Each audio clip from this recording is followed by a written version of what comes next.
Hello and welcome back to Authentic on Air with Bruce Alexander. I am your host, Bruce Alexander. And today we're going to be talking about the warped mirror in which we view ourselves. Um, it's kind of a deep subject, but I'm not going to get into it quite yet. First, let's just give a quick update by I mean me. I'm going to give a quick update about what's going on in my life right now. So, first off, um, against conventional wisdom, I am growing out a mustache. If you're watching this on the video, you can see that it's starting to come in a little bit. I don't look too porn stashy yet, but one can only hope. I've been keeping up with my workouts. I've lost a couple of pounds. Things are going in the right direction. It is the back spasms are happening less and less. Still happening. Still sucks. Still hard to get through workouts without the lower back tightening up really bad, but I'm doing the things I have to do to get this taken care of because I want to be around for my kids for a long, long time. I want to be able to take care of myself, and that is the result that I have in mind is to be there for my grandkids. And in order to do that, I got to take care of me right now. So that result is driving me forward, and it's going pretty well. Um, if you have not heard me on social media talking a lot recently, if you haven't been following closely, you will start to see much more of me talking about God. It has been quite a whirlwind romance. Me and God have gotten real close real quick. Some might say we're moving too fast, but honestly, you can go eat a bag of tacos. It has been really good for me. I had been resisting my relationship and my calling from God for a very, very long period of my life, and it has been really good to open up that conversation again and to really feel like I'm being guided by something greater than myself. So you're welcome for that gift of sharing. In my business, I don't know if I talked about this last episode because I think it happened, but I don't know if I actually mention it, but I got my first big client, and it's going great. It is more of a VIP boutique service for this client. They're getting more access to me than I've given before, but the price tag was worth it. It was, and also I like working with this person. That makes whenever you feel like you're helping somebody, they appreciate the help, they're willing to pay for and value you to do the thing, and then you also enjoy working with them. It's kind of hard to say no to access to a certain degree. Like obviously I still have my boundaries in place. There are certain times that, I'm off the clock, I don't work. I try to be available for my family during homeschool hours. Like that's a non-negotiable. But outside of that, we text every now and then whenever she's working through stuff and I'm trying to help her because I'm helping her through several different aspects of trying to be an ADHD parent. And some of those things are difficult from day to day. She's trying to launch a business. She's trying to re-engage in some of the relationships that she has forsaken in the past. Which I don't know if you guys have seen this as an ADHD adult or parent. I feel like it is kind of like everything else for us. Sometimes if it's not like urgent priority, it kind of gets left by the wayside and we forget to maintain the relationships that are important to us and we get in the hole. And then we have to dig our way out. And that's actually something that I've built a webinar based on is like how to engage in the relationships that we've let go cold. And I'll be talking about that later on. But working with this client has been really great for me. And I'm just really it's been nice to have some financial runway to start working on other things, trying to figure out how I'm going to scale my business, how I'm going to actually run ads and do the big things that businesses do. It is it's scary but good problems to have. And things are all working in the right direction. And uh things with my kids are literally out of this world. Um living the warrior's way, do you like sticking to the system I've been sticking to, doing the things I teach my clients to do, has living the life that I'm coaching has really been beneficial for me. My kids and I are closer than we've ever been. They are a constant source of energy and love and kindness for me versus it being this responsibility I have to shoulder. And that is a really big difference. I spent the majority of my first 13, almost 14 years of parenting running from the responsibility of parenting because I didn't know how to do it. I was scared. And in learning how to live in truth and be vulnerable, I like it was pretty easy to find out that once you're able to like stop being so toxic to yourself and you show up and you are open with your children, they start to mirror that back. They start to be open and vulnerable and they want you in their lives. Even if you are not providing everything that you think that they deserve, they just want you to show up. And I have seen great results from being there. And I'm really happy to share that in my life it has been going really great. Things have also been going really well with my wife. If you listen to my show, which I hope you do, I really hope you do, then you know that there has been some pretty messed up stuff that I've done throughout our history together. And so it is easy for me to say that everything is great and wonderful now, and it is, but there has been a lot of back and forth with that. There's been a lot of, gaining momentum and then losing and falling back because of the things that I've done in the past that keep rearing their ugly heads. And the biggest part of that that has changed is I really like before it was taking accountability but not learning the lesson.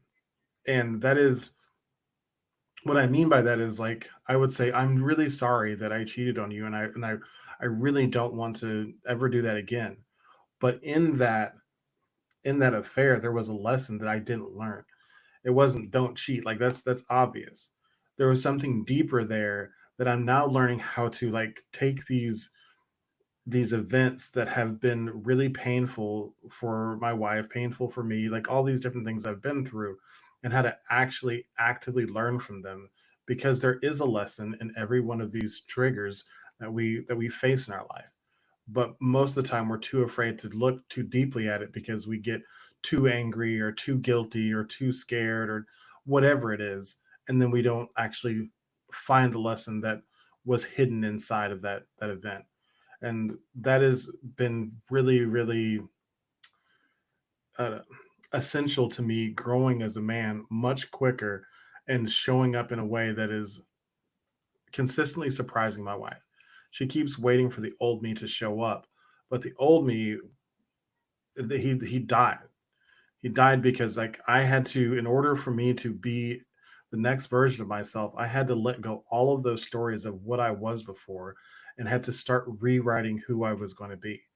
And in order to do that, I had to learn those lessons through the events that happened to me. And as they continue to happen, as I continue to get angry or irritated or anxious or scared, I take those lessons and I'm able to stack them and learn from them and show up in a consistent way every day that she gets to see an unshakable foundation of truth that allows her to trust me again.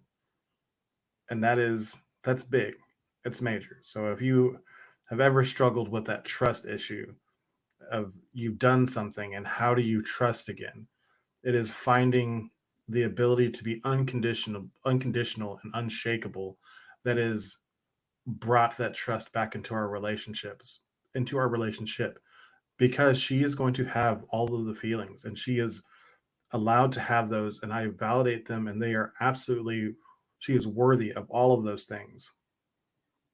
But my responsibility and my accountability stays the same.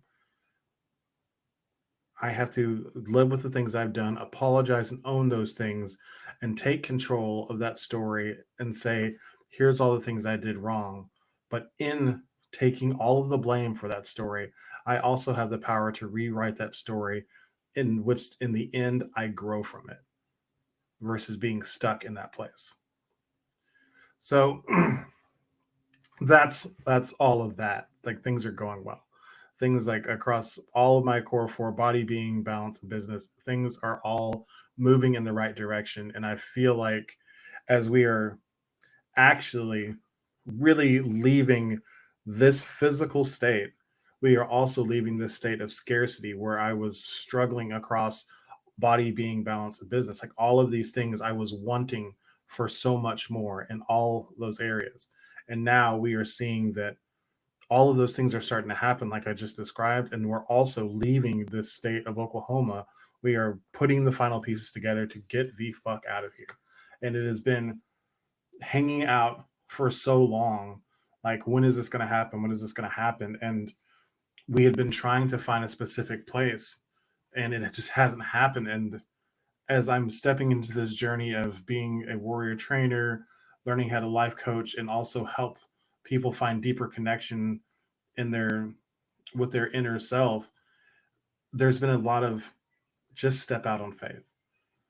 Like, me getting a message from God, like from a higher source, that it is that this is direction you need to move, but that's all you get. You just need to trust and step out on faith. And as I've done that with my business, things have gone really well. I've found success. I have found things I didn't find the year before. And as soon as I trusted God that He had my back, I saw returns within days.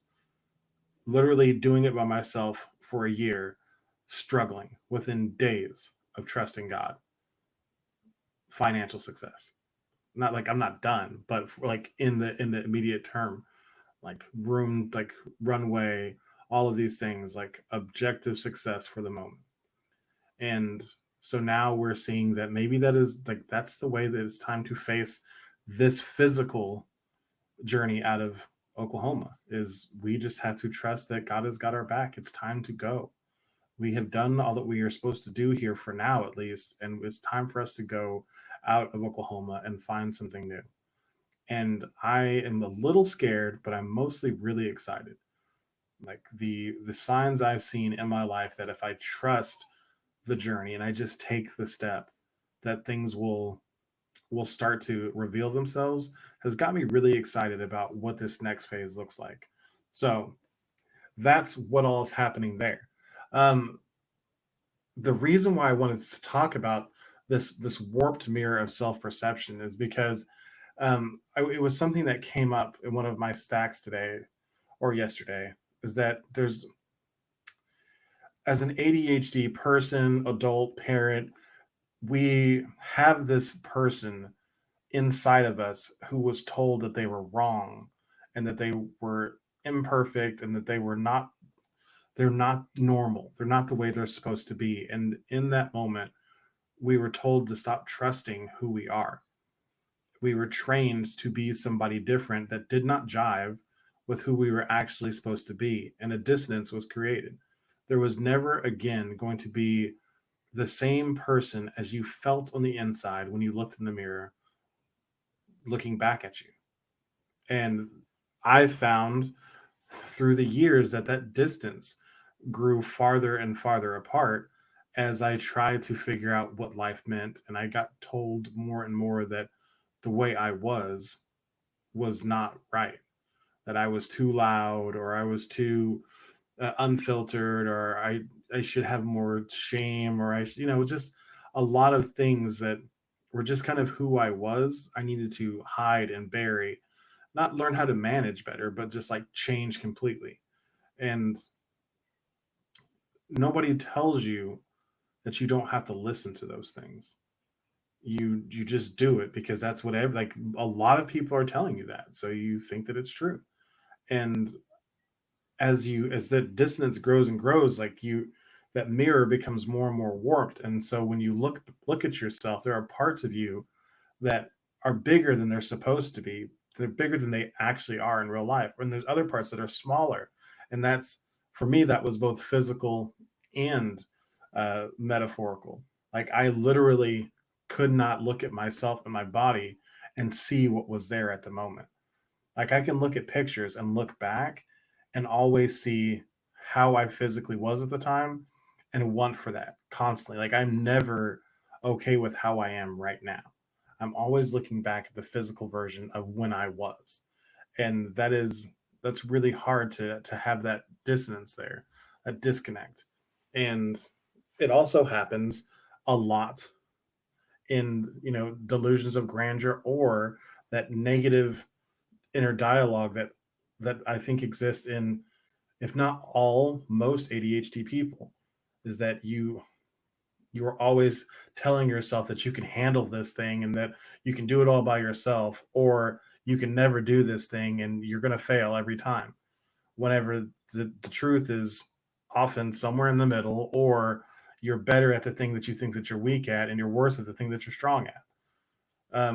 Here's an example of this for me was back in oh, around 2005 to 2008 somewhere.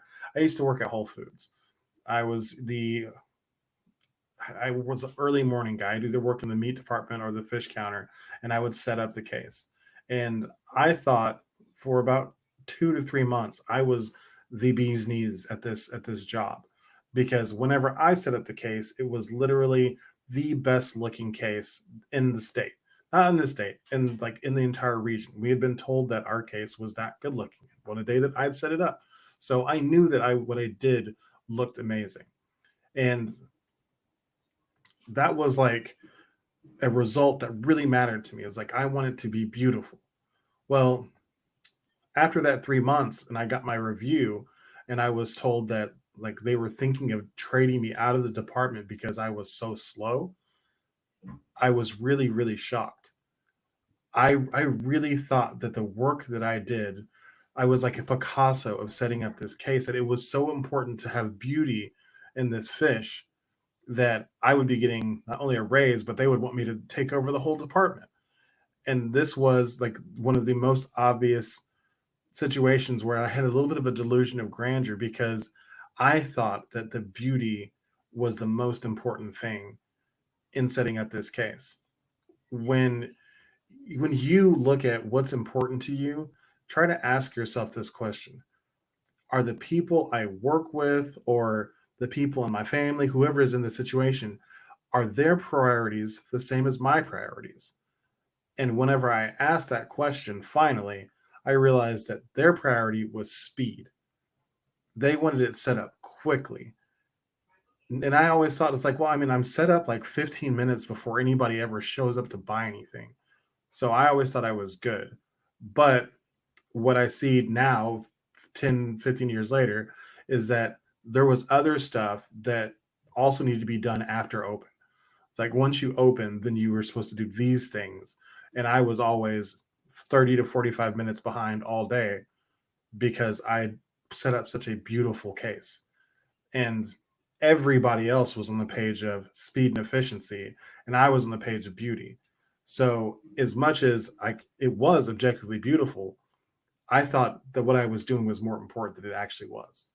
And that is something that you can apply it to your life if you like if you just take away the fish counterpart and just like think, what do I think I'm crushing it at?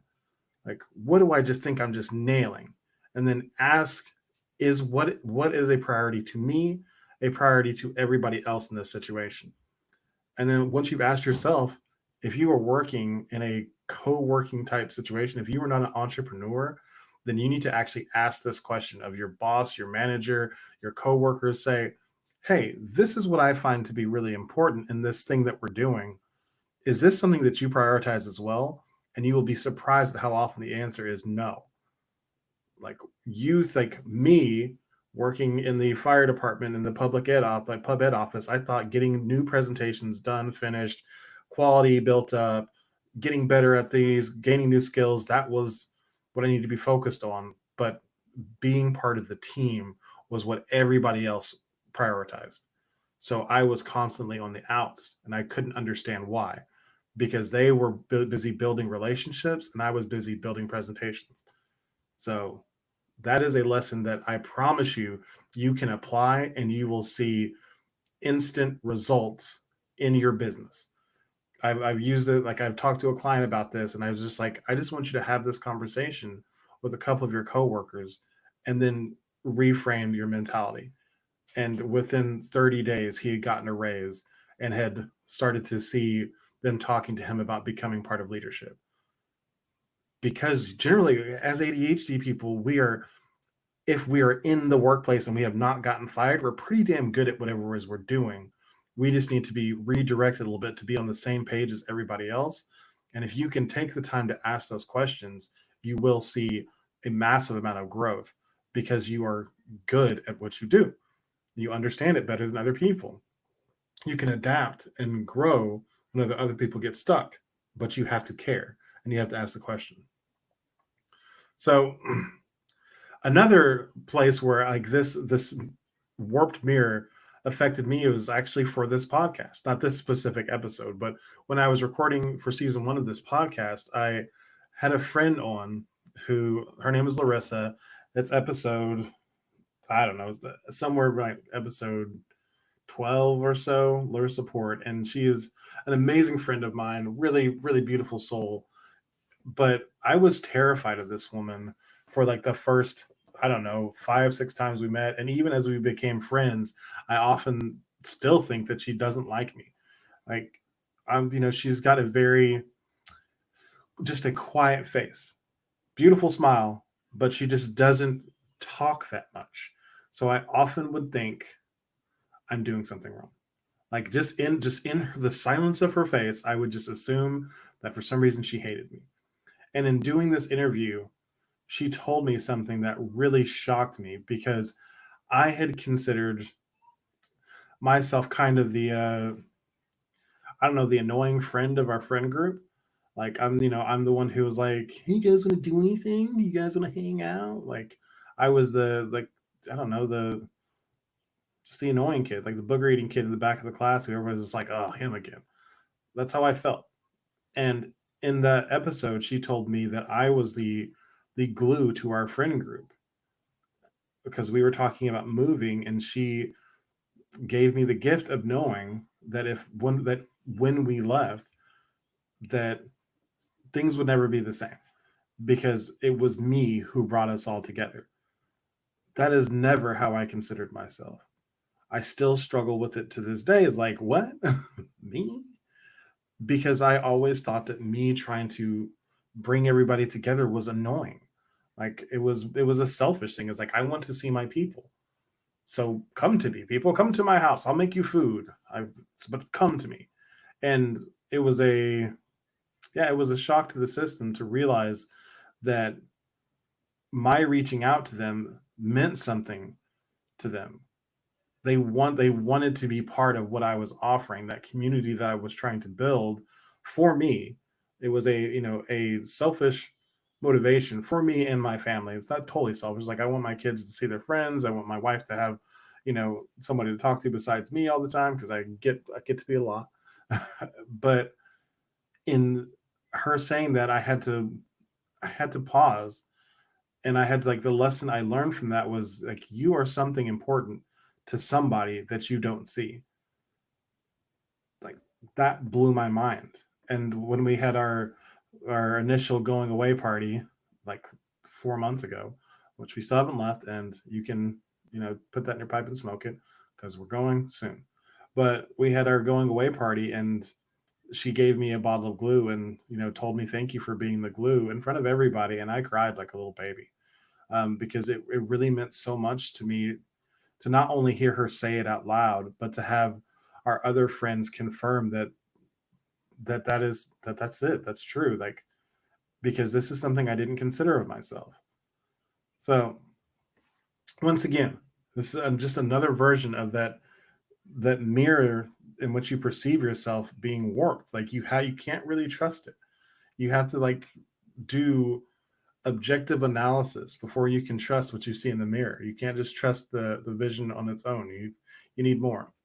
And another example of that is this: I did a for the warrior method training. Like, I had to do a critical feedback assessment. So I had to ask people that who know me, either they worked with me or they're friends with me, family, mentors, whatever. I had to ask them, like, what my strengths and weaknesses are, what my X factor is. And once again, the thing I thought I was going to be great at was, like, it's like talking to people. Like, it's like, oh, he's just like a friendly guy. And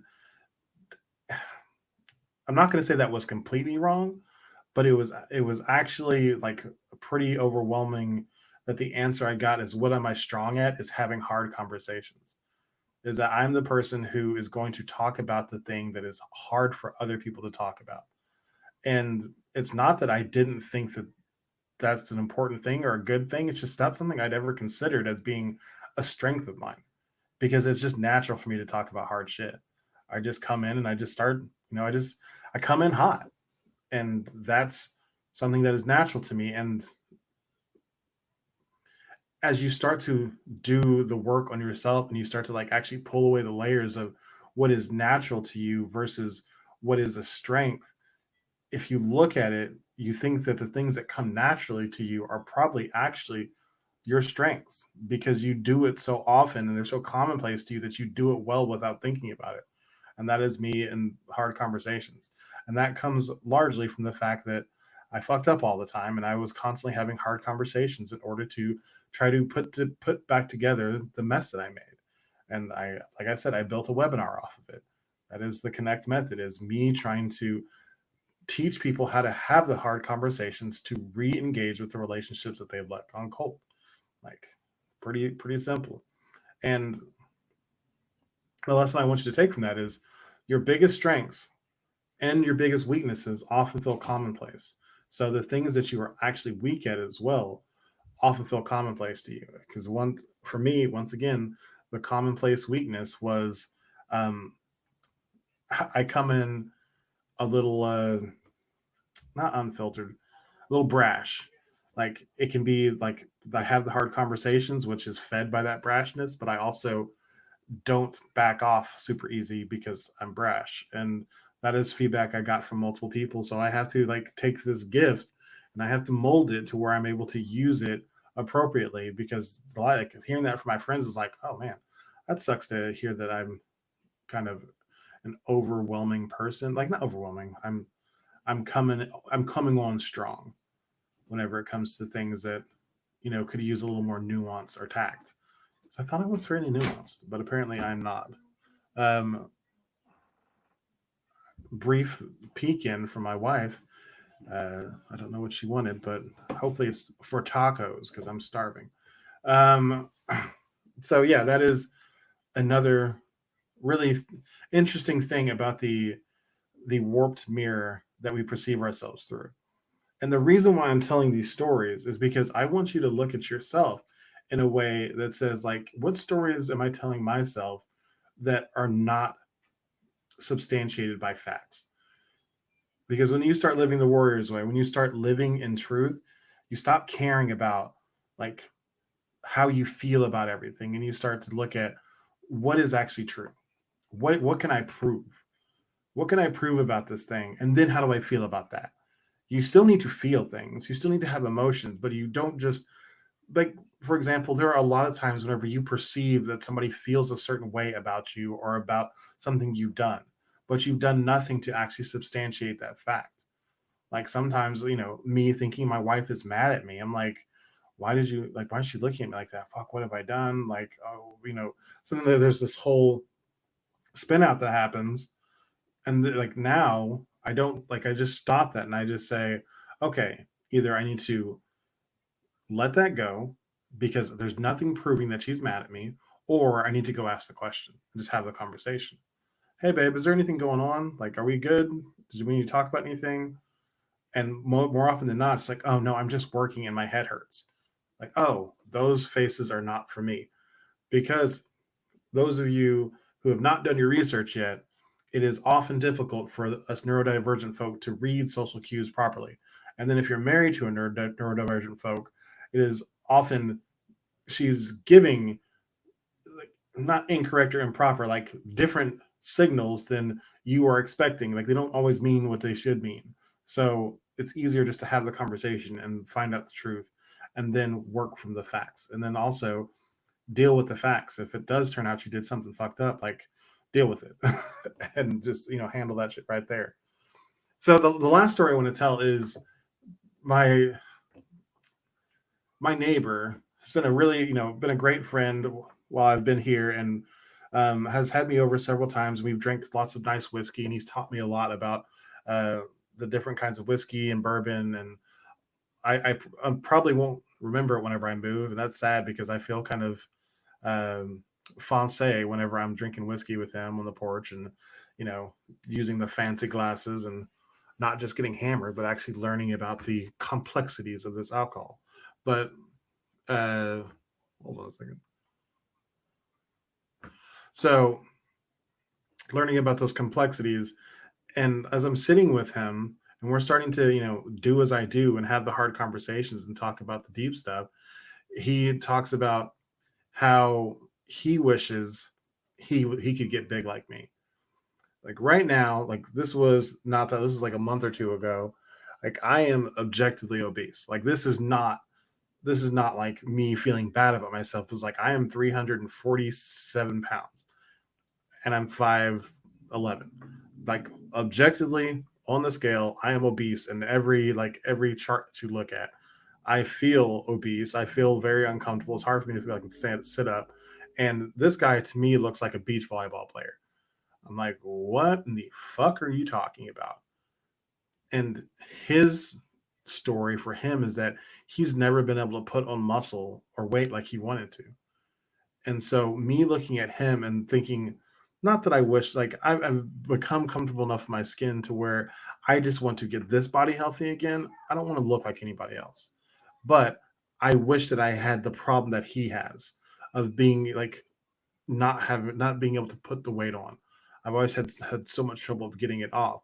And I guess the real point here is like I understand the facts of my body. I understand that my body is unhealthy right now, and I'm doing like all the things to deal with the unhealthiness. Like my muscles are tight, so I stretch and foam roll. My cardio sucks, so I walk daily. I want my muscles to uh, help burn up my fat again, so I'm lifting multiple times a week.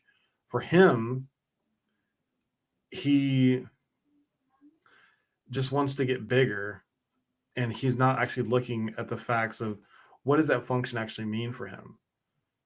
And like that's what I guess I would say, learn to deal with the facts in your body yourself and how to like process those, because the opinion of others will never accurately tell you anything, and your opinion will never accurately tell you anything.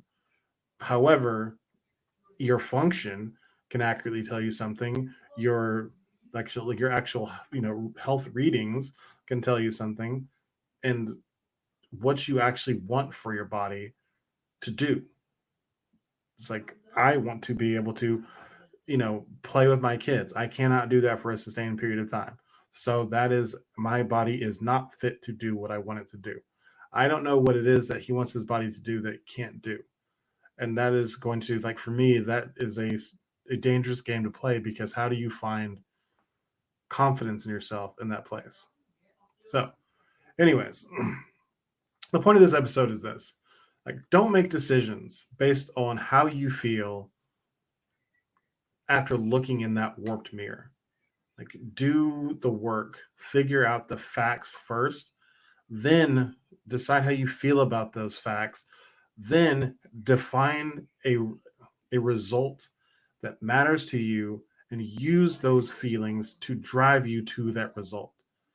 Stop being controlled by the emotion that you feel in the moment, and start living for a greater goal that guides you to the purpose and passion in your life that makes you feel alive in life. Oh, I just used that's my brother's old business name. So, anyways, here's the thing I can tell you is if you live by a code and you learn to tell the truth about your situations and deal with what you can prove to be true, then you define a desired result and address the facts in a way that gets you the result that you want. You will start to find true passion and purpose in your life.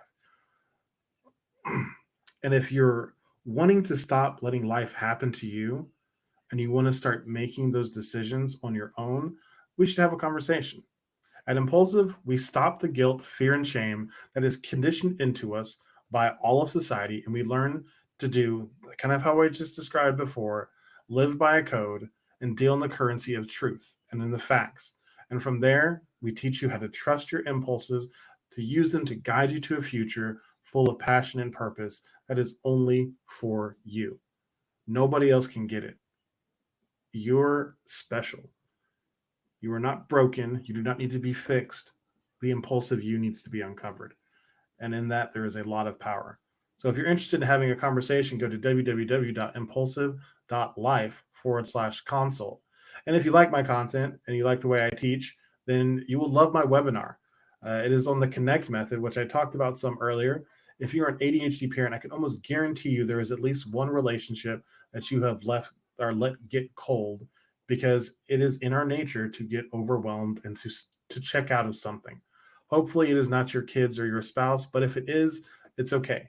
There is a path back. The Connect method teaches you how to connect with who matters most in a way that will engage in deep and truly authentic connection in a way that you've never seen before. But it is not easy. It is simple, but it is not easy. In my course, I will tell you everything that you need to know to get started down the path, to have deep conversations, even if you have been estranged from this person from years. If there was ever love there, there is a path back through the Connect method. And you can sign up for that right now by going to impulsive.life/connect. And I'll be teaching that class Thursdays at 3:30 p.m. Please go check it out. It is completely free.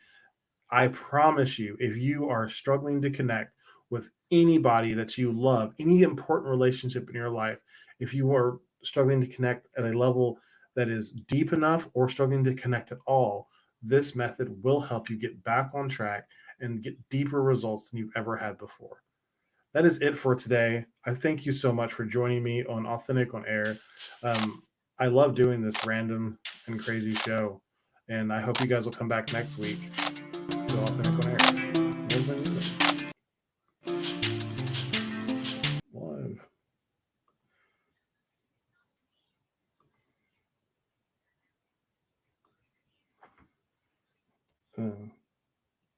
Oh, I muted it. Boop.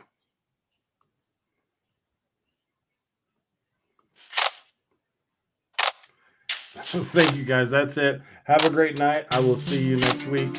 And yeah, be impulsive. Some pretty cool stuff over here. Good night.